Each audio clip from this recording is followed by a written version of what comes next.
Welcome,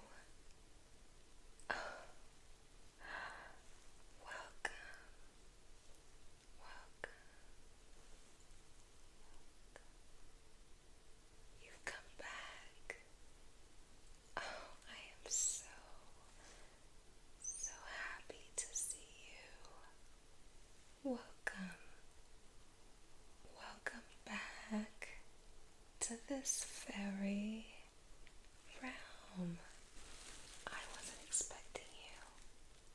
Okay, let me just turn on a little light.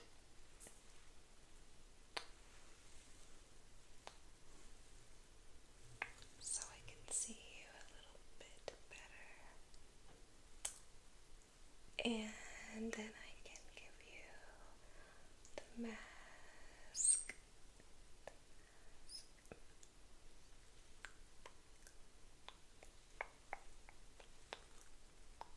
Do you like masks? Do you like mud masks for your face? It's going to feel wonderful. It's going to help you to relax. You look like you need to relax, like you've had a long day. I'm sure it took you a while to find me again.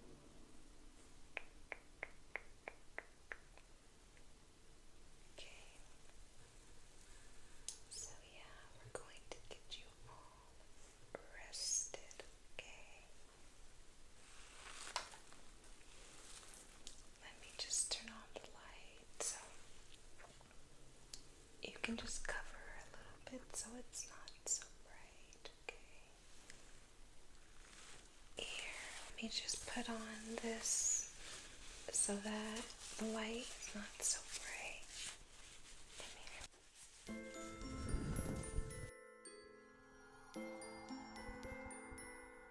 Is that okay?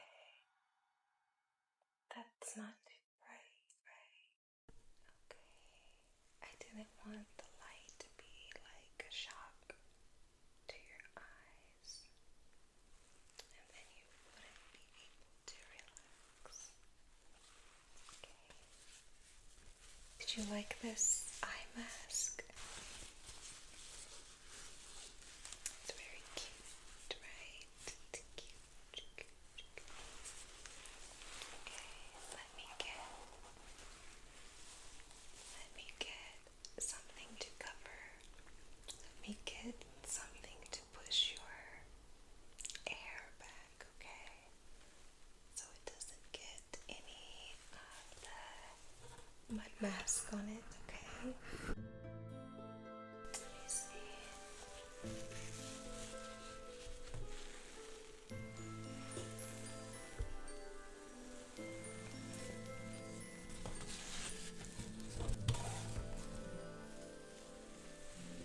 Okay.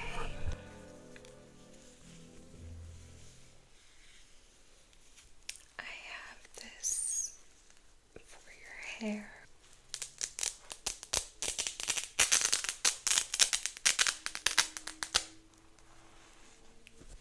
Isn't this cute? Which side? With the bow. And then the Hello Kitty.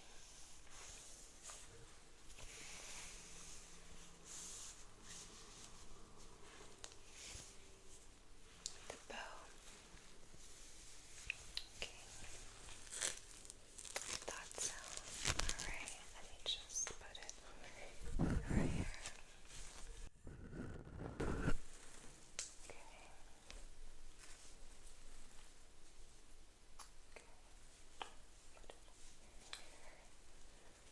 Just tie it back there. Let's see all that hair. Oh, that looks so good. Oh, that's so good. Okay, so we got your hair pushed back. Now, I'll just have you go over to my fairy garden and rinse your face. You can just cleanse your face in the fairy water. And then you come right back and I'll put on the mask. Okay. It's just right over there. And come right back, okay? Okay.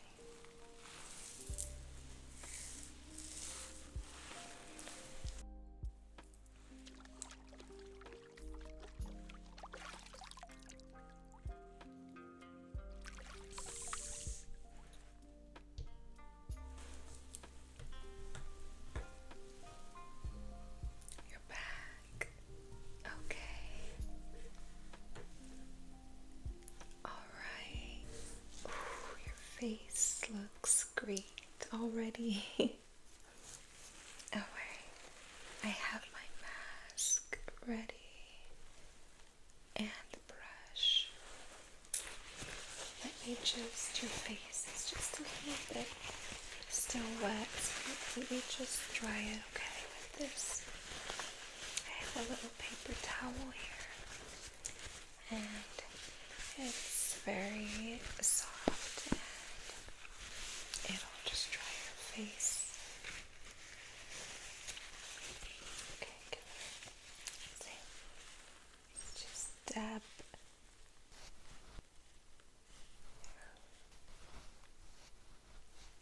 Okay, let me dab on the other side a little bit by your eyes.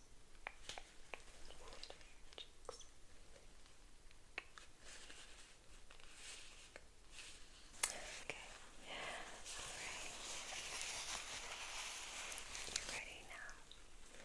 Okay. Are you ready for your mask?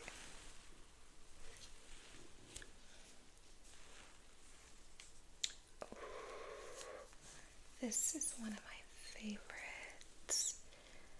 This was going to help you relax. Oh, but first, let's relax, and I'm just going to have you take a deep breath with me to help relax your system, your nervous system, because you just feel a little bit anxious and nervous and a little bit stressed. So let's just take a deep breath, okay? And completely relax, okay? Shake out any of that anxiety and stress. And let's take a deep breath.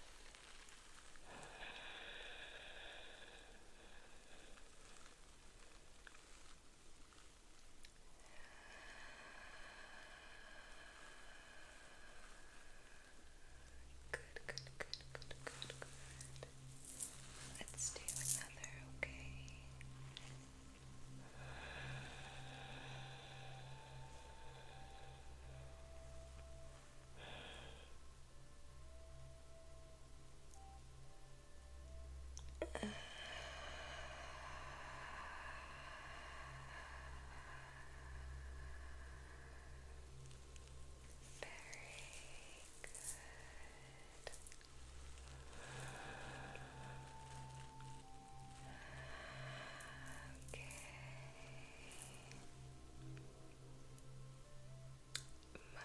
Much better.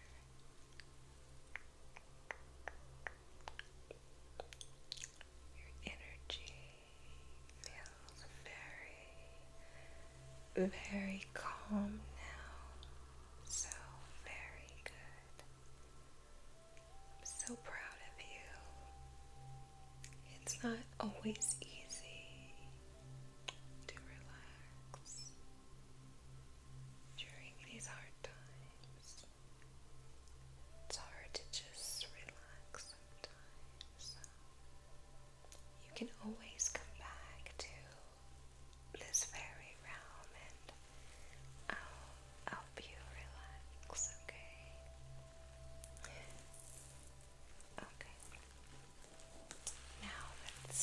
into the mask that you deserve.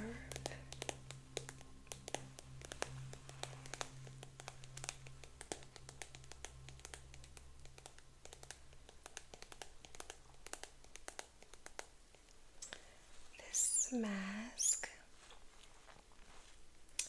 is pH balanced and smoothing and firming, tightening and brightening. Okay, it's going to be perfect.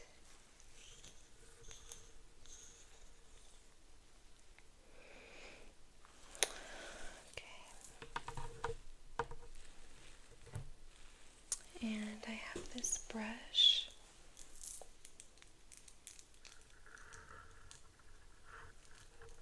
I'm just going to apply it with the brush, okay?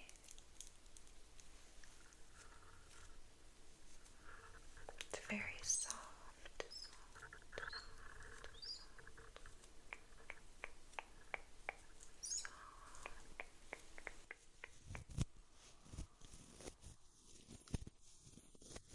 Nice and gentle for your face, okay?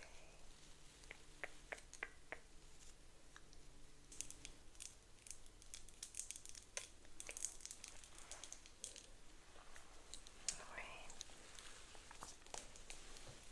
Let's see. Just a little bit here, okay?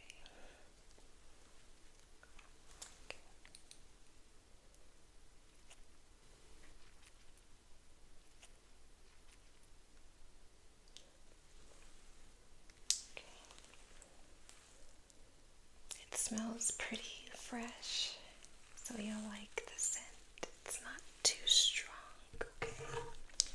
It's not strong at all.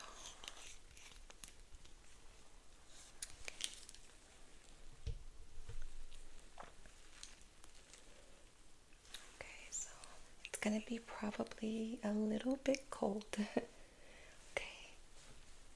I'll start here just with your. Just relax. All you have to do is think about right now. Think about relaxing, okay? That's all you think about is just relaxing, okay? So get the top of your forehead a little bit. Good, you're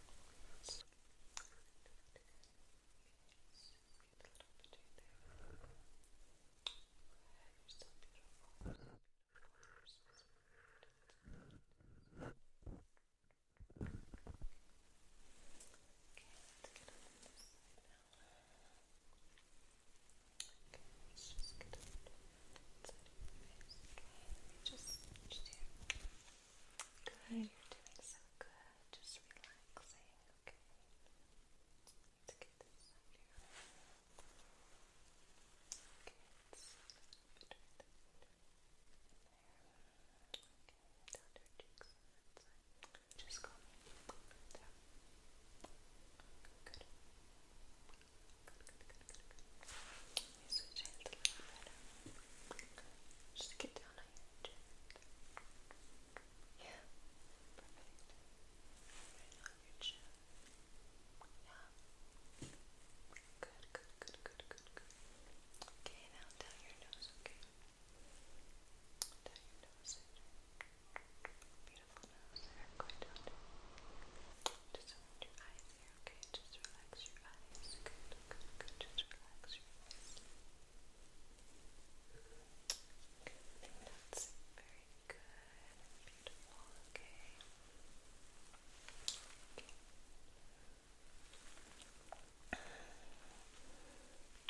Good, very nice. Oh my god. It's gonna go, okay. Okay, good. Nice, okay, so, alright, so we're gonna just let that sit and just let me know. It's like blue right now, and your whole face is like blue. But it's gonna turn like white and it's gonna get hard on on your face. So once it starts hardening, just let me know, and then I'll rinse it off.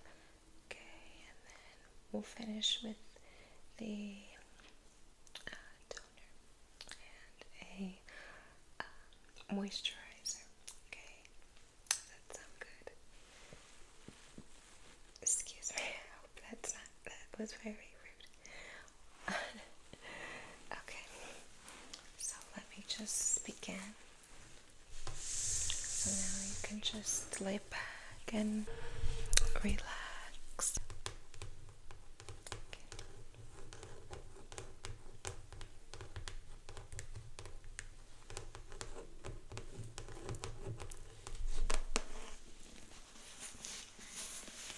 Have you read any of these books before? Do you like Grimm Brothers fairy tales? They're a little twisted. Some of them. And the one I'm reading, I haven't read before. I figured it could be a first time for both of us to read together. Okay, the Grimm stories.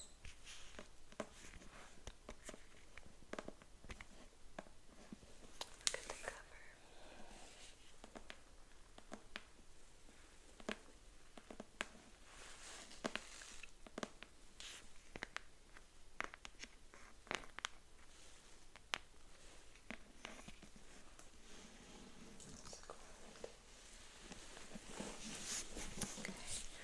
I want you to have the best experience. So,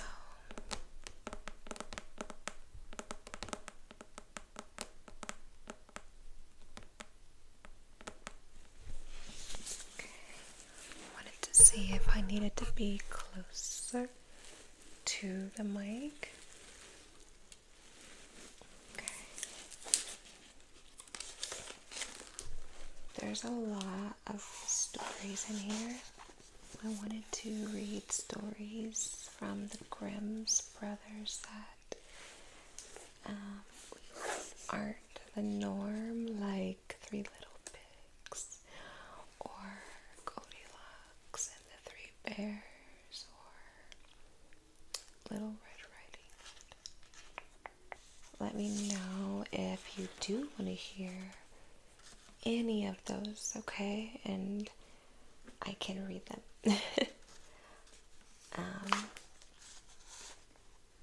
So,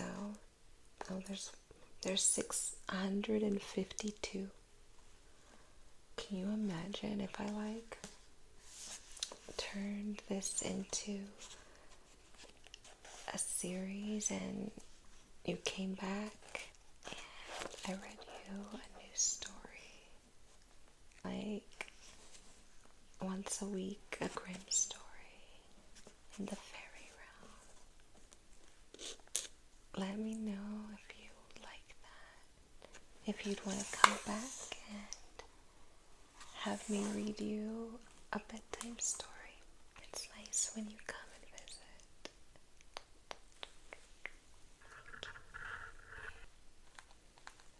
Thank you.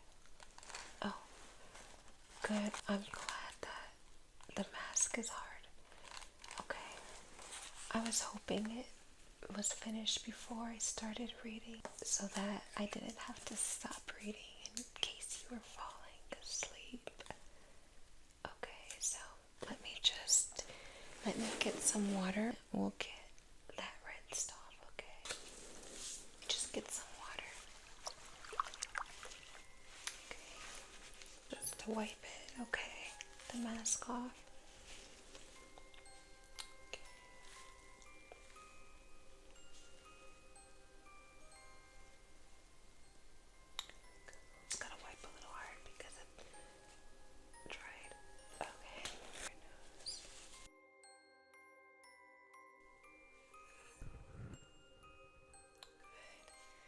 We're almost done.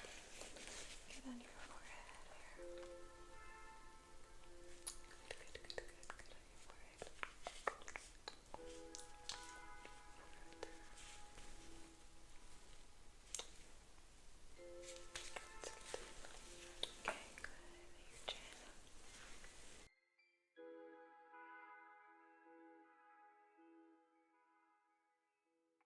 mask was really dry on there, but it looks great.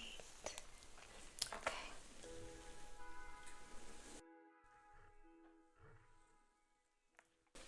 Okay, so now let me just get the toner. I remember you liked this toner, right?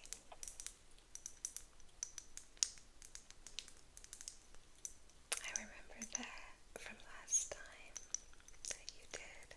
So we're going to use this again. Okay, and just close your eyes again.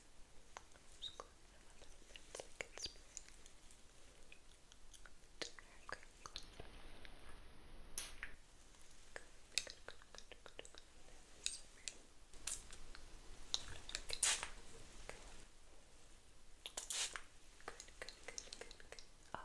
okay, good. That's great. Okay.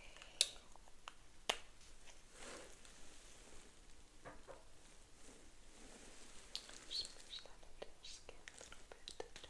Just push it in. Okay, just a little toner. Looks great. Looks good. Okay. Now we're just going to put on a little bit of this moisturizer. Okay.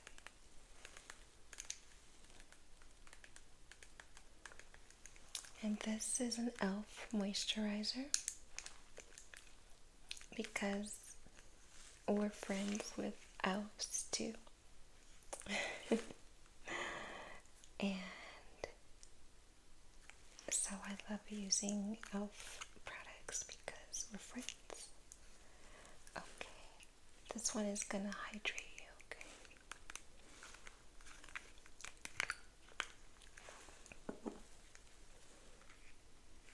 And I just like to put a little like on the cheeks like that, okay? And then the forehead,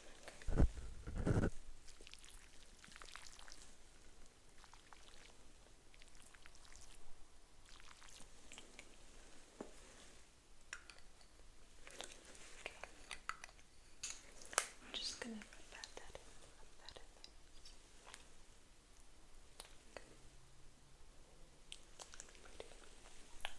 Let's just get over. Okay, good. Let's rub it in.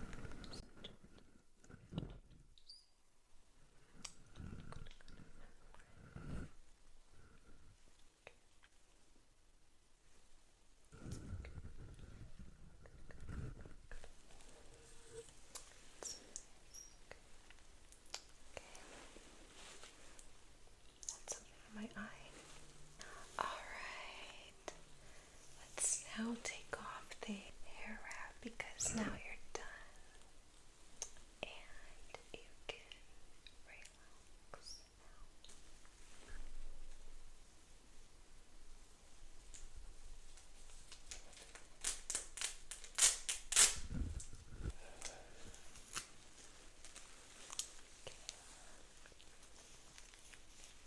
now. Now I think you're ready.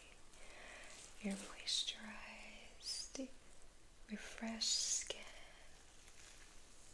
and now you can rest even more.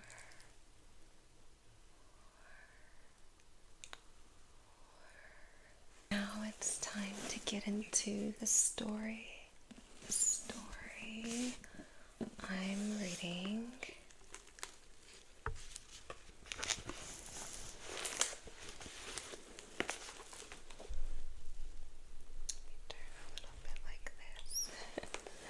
so I can be close to the mic and you can hear me, okay?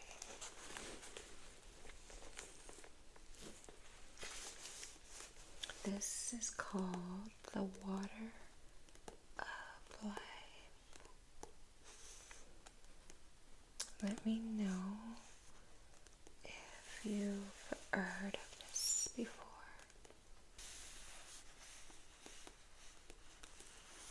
Okay, are you ready?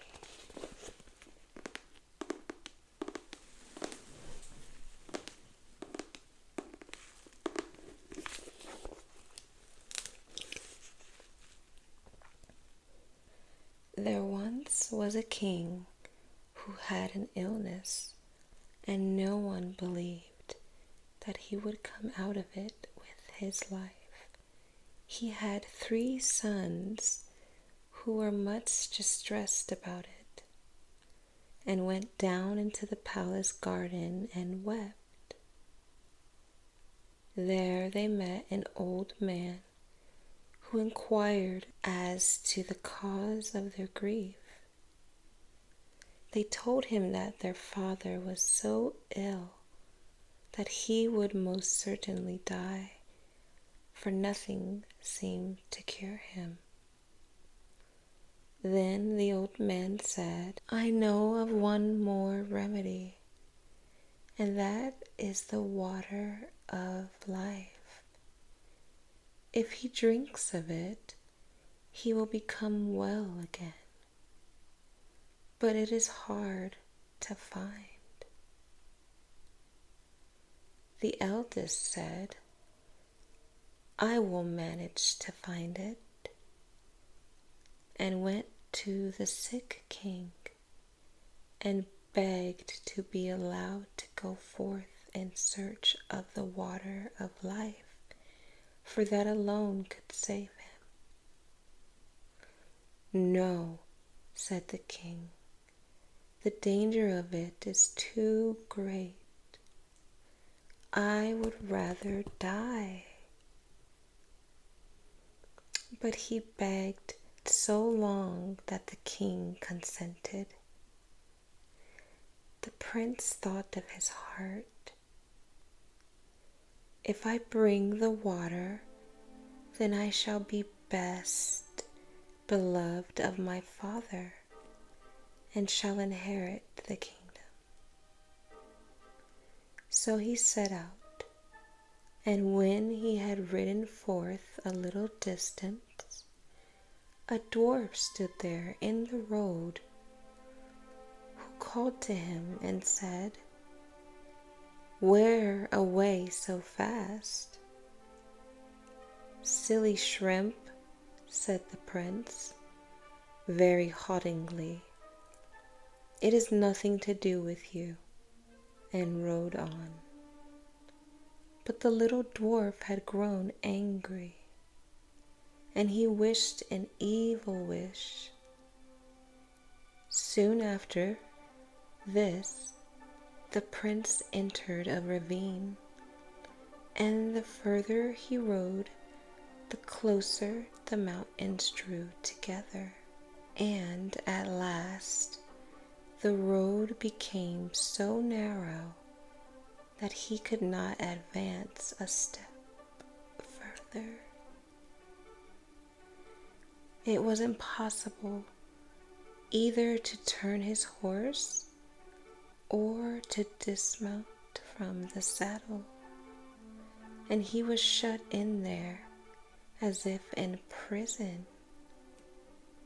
The sick king waited long for him, but he did not come. Then the second son said, "Father, let me go forth and seek the water," and thought to himself, "If my brother is dead, then the kingdom will fall to me." At first the king would not allow him to go either, but at last he yielded.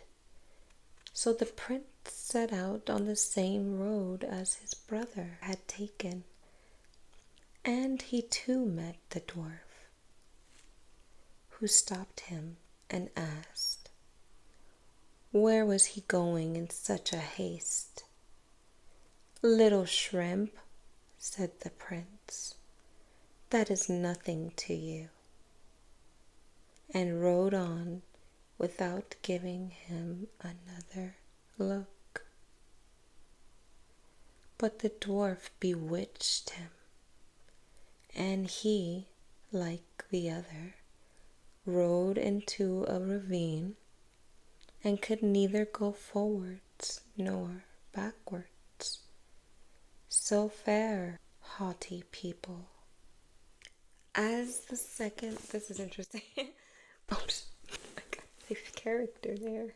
As the second son also remained away, the youngest begged to be allowed to go forth to fetch the water. And at last the king was obliged to let him go. When he met the dwarf and the latter asked him where he was going in such a haste, he stopped, gave him an explanation, and said, "I am seeking the water of life, for my father is sick unto death. Do you know, then, where that is to be found?" "No," said the prince, "as you have borne yourself kindly, and not haughtily like your false brothers, I will give you the information and tell you how you may obtain the water of life. It springs from a fountain in the courtyard of an enchanted castle. But you will not be able to make your way to it if I do not give you an iron wand and 2 small loaves of bread. Strike thrice with the wand on the iron door of the castle, and it will spring open. Inside lie 2 lions with gaping jaws, but if you throw a loaf to each of them, they will be quieted. Then hasten to fetch some of the water of life before the clock strikes 12. Else the door will shut again, and you will be imprisoned." The prince thanked him, took the wand and the bread, and set out on his way. When he arrived, everything was as the dwarf had said. The door sprang open at the 3rd stroke of the wand, and when he had appeased the lions with the bread, he entered the castle and came to a large and splendid hall, wherein sat some enchanted princes, whose rings he drew off their fingers. A sword and a loaf of bread were lying there, which he carried away. After this, he entered a chamber in which was a beautiful maiden, who rejoiced when she saw him, kissed him, and told him that he had delivered her and should have the whole of her kingdom, and that if he would return in a year, their wedding should be celebrated. Likewise, she told him where the spring of the water of life was, and that he was to hasten and draw some of it before the clock struck 12. Then he went onwards, and at last entered a room where there was a beautiful newly made bed. And as he was very weary, he felt inclined to rest a little. So he lay down and fell asleep.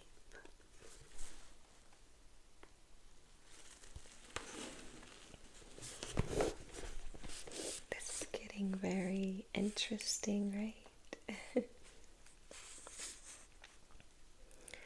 When he awoke, it was striking 11:45.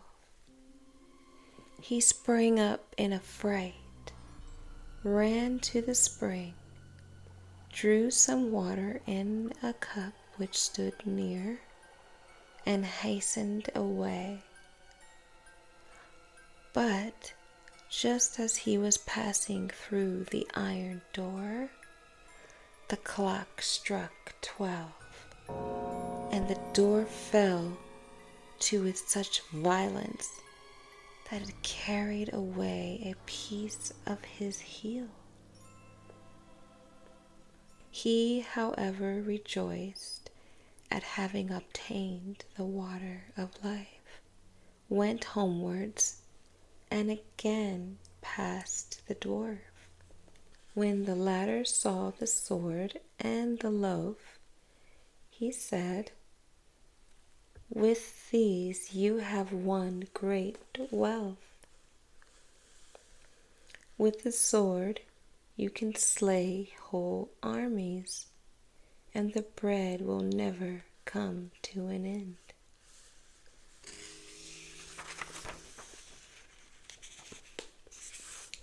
But the prince would not go home to his father without his brothers, and said, "Dear dwarf, can you not tell me where my brothers are?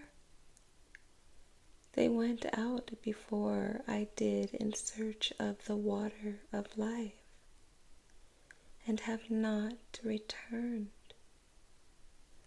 They are imprisoned between 2 mountains," said the dwarf. "I have condemned them to stay there, because they were so haughty." Then the prince begged until the dwarf released them. But he warned him, however, and said, "Beware of them, for they have bad hearts." When his brothers came, he rejoiced and told them how things had gone with him, that he had found the water of life and had brought a cupful away with him, and had rescued a beautiful princess who was willing to wait a year for him. And then their wedding was to be celebrated, and he would obtain a great kingdom. After that, they rode on together, and chanced upon a land where war and famine reigned. And the king already thought he must perish, for the scarcity was so great. Then the prince went to him and gave him the loaf, with which he fed and satisfied the whole of his kingdom. And then the prince gave him the sword too, with which he slew the hosts of his enemies, and could now live in rest and peace. Just adjust a little bit.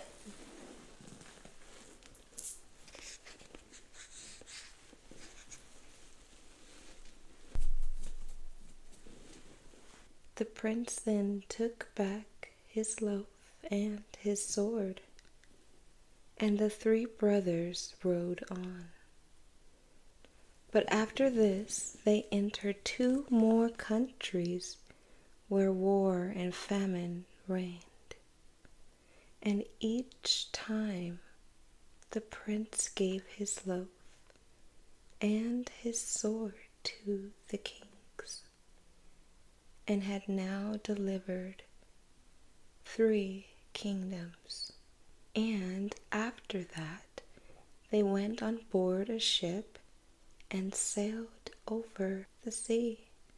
During the passage, the 2 eldest conversed apart and said, "The youngest has found the water of life, and not we.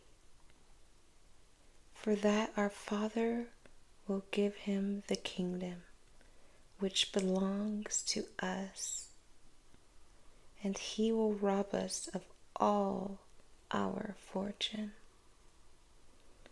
They then begged to seek revenge and plotted with each other to destroy him.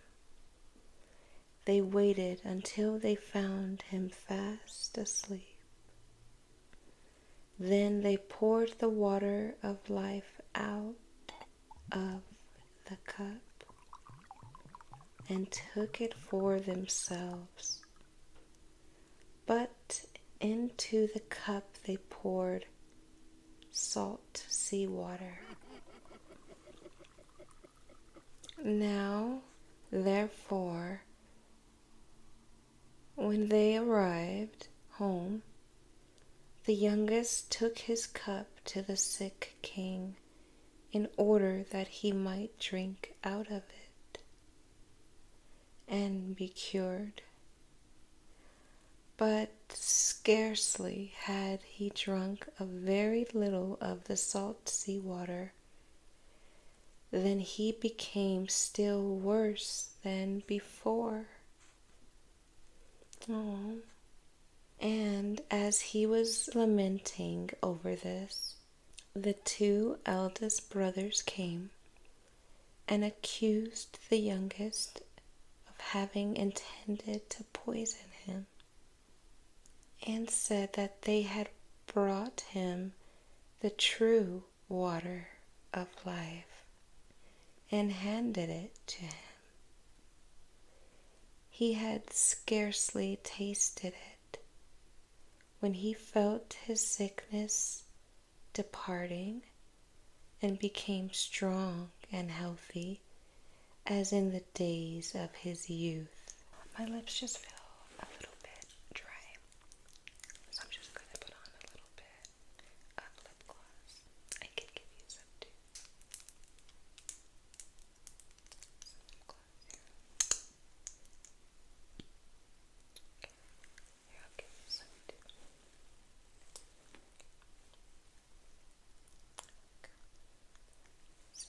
Just in case your lips are getting dry too.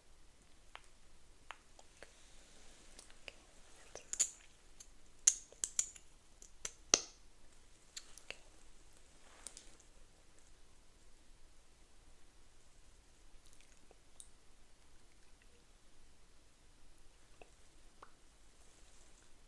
That's better. That looks better. Thank you.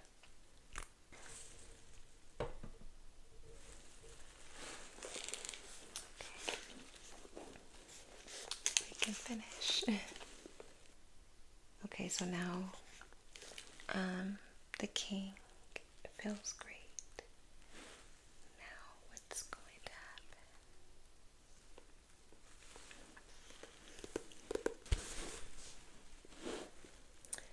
happen? After that, they both went to the youngest, mocked him, and said, "You certainly found the water of life, but you have had the pain, and we the gain. You should have been sharper, and should have kept your eyes open."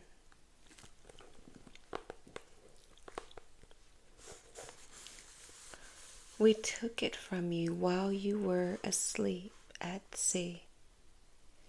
And when a year is over, one of us will go and fetch the beautiful princess.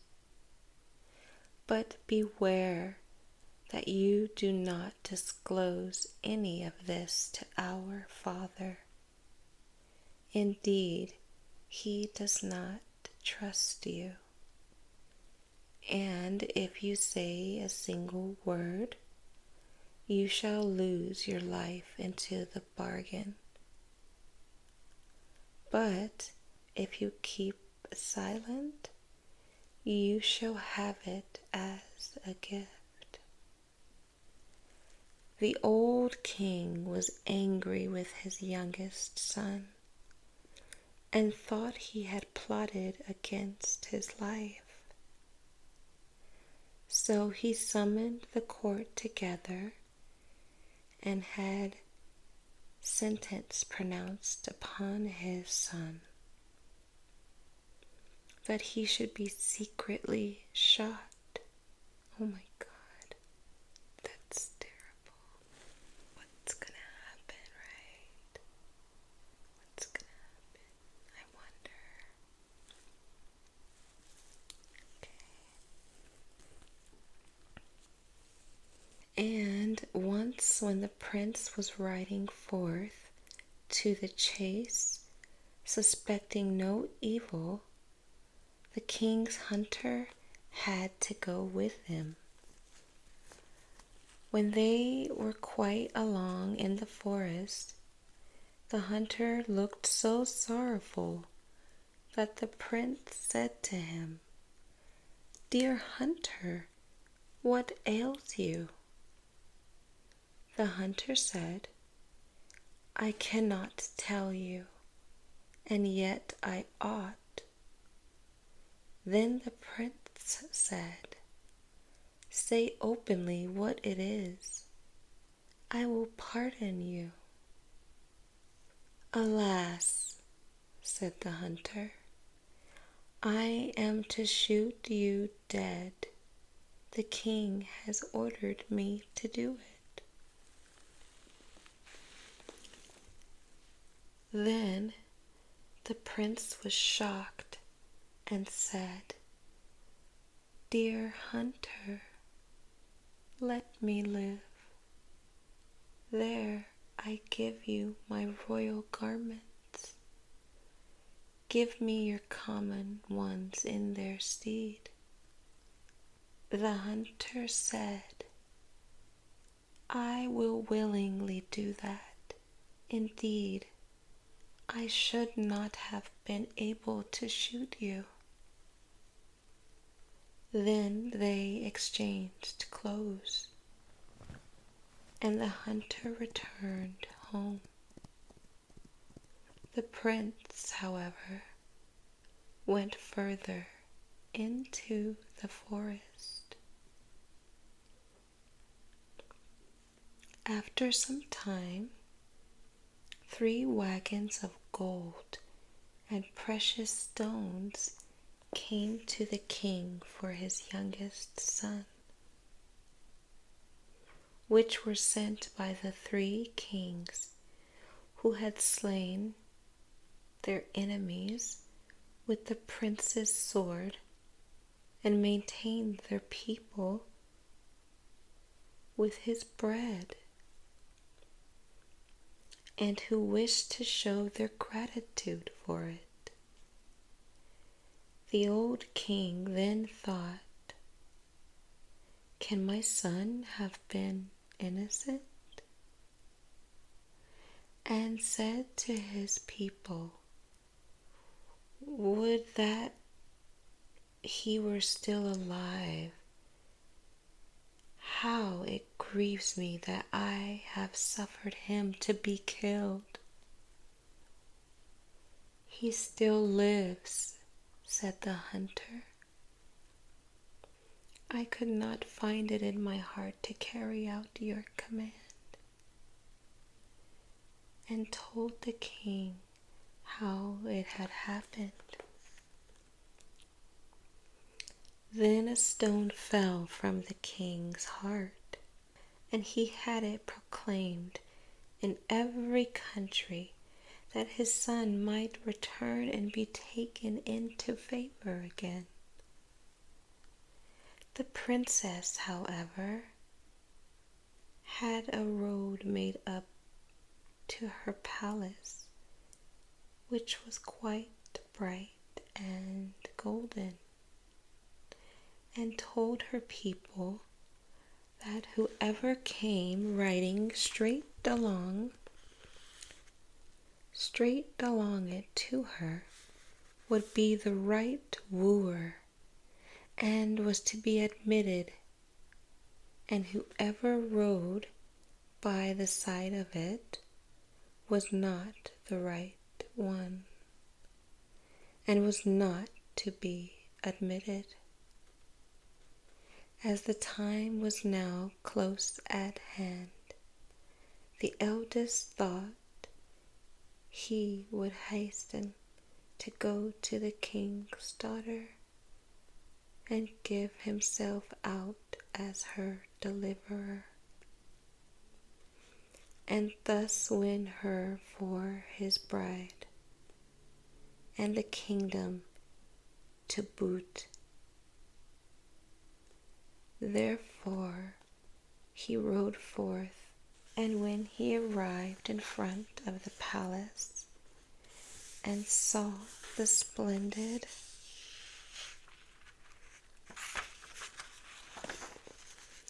golden road, he thought it would be a sin and a shame if he were to ride over that, and turned aside and rode on the right side of it. But when he came to the door, the servants told him that he was not the right man and was to go away again. Soon after this, the second prince set out, and when he came to the golden road, and his horse had put one foot on it, he thought it would be a sin and a shame to tread a piece of it off, and he turned aside and rode on the left side of it. And when he reached the door, the attendants told him he was not the right one, and he was to go away again. When at last the year had entirely expired, the third son likewise wished to ride out of the forest to his beloved, and with her forget his sorrows. So he set out and thought of her so incessantly, and wished to be with her so much, that he never noticed the golden road at all.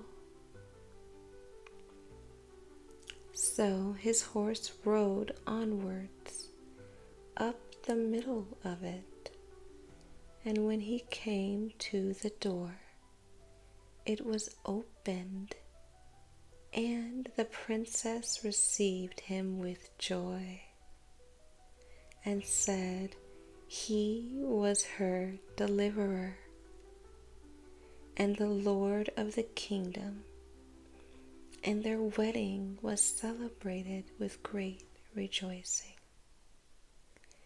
When it was over, she told him that his father invited him to come to him, and had forgiven him.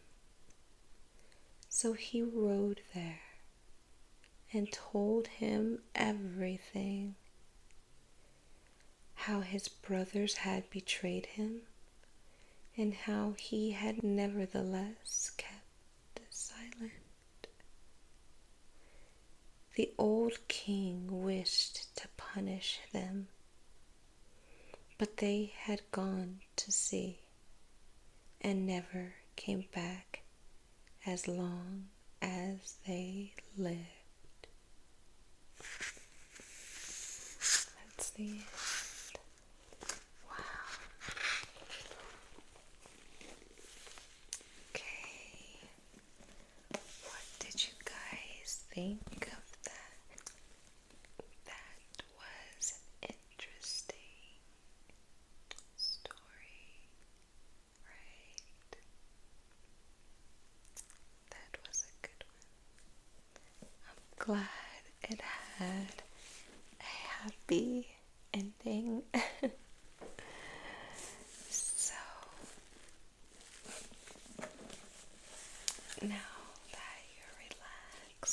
sleep.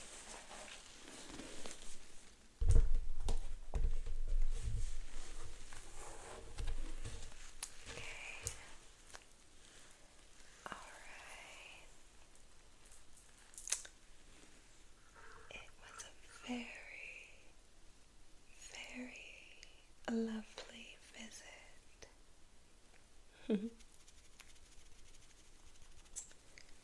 Oh, I really would love, love for you to come back and see me again.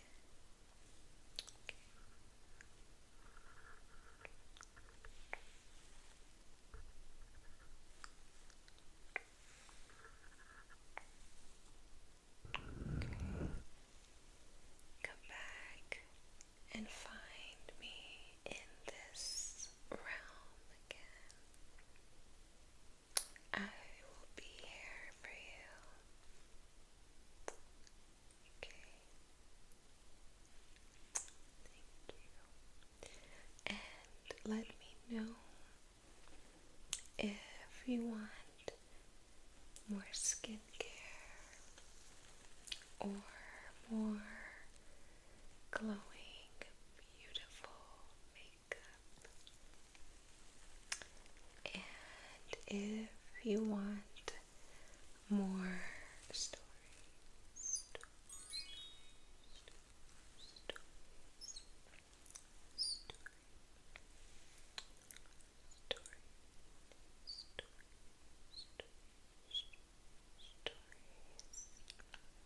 I can read to you whenever you want.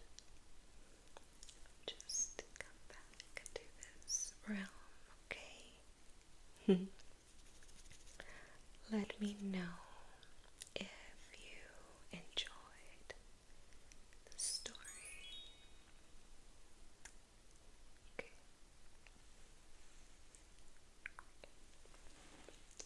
So, thank you for coming, and I will see you. And make sure and stay meditative, okay? And I will see you